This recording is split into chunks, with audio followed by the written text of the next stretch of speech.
عليكم ورحمة الله. هذا زامل أهل السودان، جيت أشارك فرحكم بالجبال الصم، قوم من قوم ماسك سلفة العادة، طابت أفراحكم يا قوة المعصم، يا محطة كبار القوم والقادة.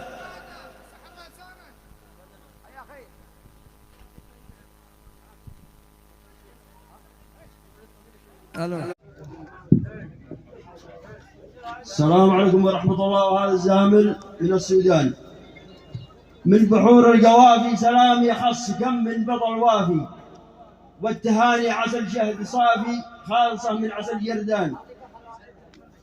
يا أسود الفيافي يا معدن ذهب زين الأوصافي، ألف مبروك في ذا الزفافي خاص من قرية السودان. وهذا الزامل الثاني قد طابت الأفراح والقلب السري زاد انشراح، والنفس ما ترتاح من الضيف العزيز، ما هبت الأرياح وازن كل شامخ في صباح، بل عطر ذي نفاح ذي رشوه لا فوق الشميس. سلامتكم.